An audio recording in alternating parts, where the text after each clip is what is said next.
Hi, I'm Patricia Baird Clark, and this is the third teaching in my series on how to minister to satanically ritually abused persons based on understanding the structure of the inner world.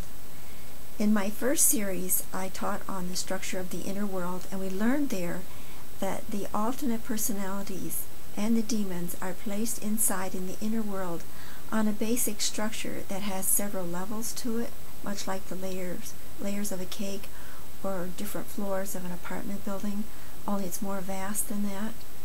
And that it's a good idea to know how many levels are in a person's inner world. For example, very common numbers would be 6. At least that's what the cult strives to get, 6 levels, because 6 is to them a powerful cult number, or the number 13, or I've even had the number 18. But then there can be, 5 levels, 7 levels. It isn't always that way, but very often you'll find the numbers 6, 13, and 18. And so it's helpful to know this because there are some programs of behavior, some programmed behaviors, who will have altars on each level that display the same behavior. For example, I had a lady I was ministering to, and she had an altar appear to me who started acting like she was insane. She would roll her eyes around in her head and drool and jerk her head around and try and pull her hair out, pull her hair down over her face, and being incoherent and really acting insane. And so I was able to bring the Lord to her, cast out her demons, and deliver her from that programming. And then she was set free, and she went to the safe place. Well, then immediately after that, I met another alternate personality who was acting the same way. She was acting absolutely insane. And at that point, I realized there was probably an altar acting in this way on every level in her inner world. And I knew she had 13 levels in the inner world.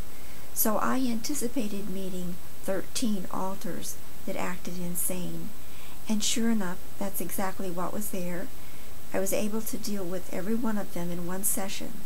And that was quite long. It was probably 3 to 3.5 hours long to deal with all 13 of those altars. But they needed to be dealt with in one session. And I would not have known to anticipate there could be 13 if I did not know there were 13 levels in her inner structure. Now you might be wondering, why would the cult want an altar to act insane?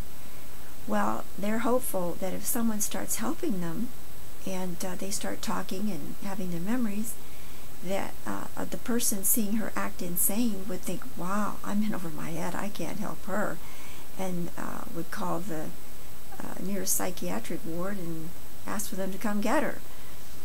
So that's the plan. They want to get them hospitalized in a psychiatric ward somewhere because they have their people there. Cults have their people stationed in places like that who can access a person who's been hospitalized.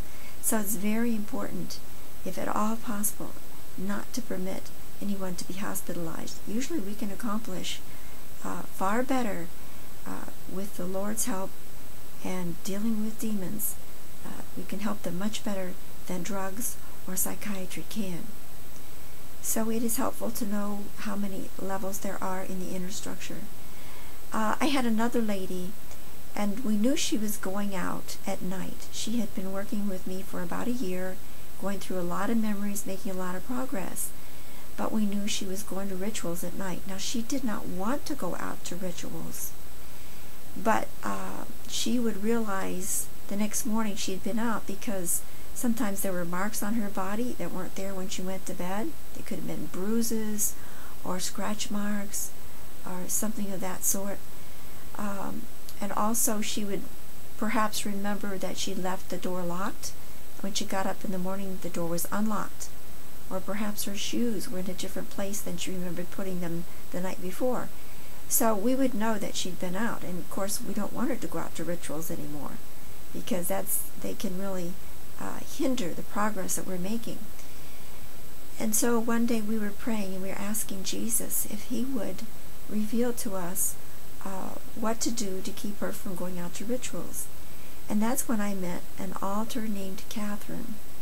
I remember Catherine because she said, "I'll tell you why it is that she goes out to rituals and what you can do about it.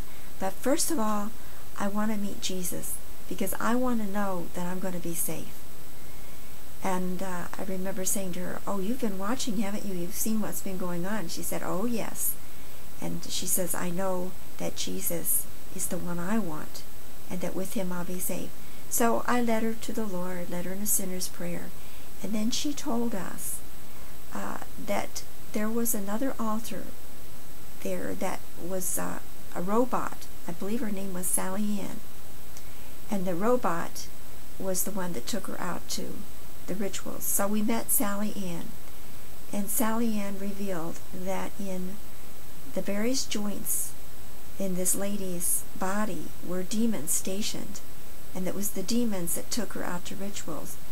And that there were 18 demons. Well, there were 18 levels in her inner structure. So it made sense that there would be 18 demons. And the demons were stationed in different joints of the body. There was a demon in each wrist, a demon in each elbow, a demon in each shoulder joint. There was a demon, several demons spaced up and down the spine, and then demons in the hip joints, the knee joints, and the ankle joints. And so in one session then we were able to get out all 18 of these demons. Incidentally, demon number 6 was a very strong demon, and demon number 13 was extremely powerful.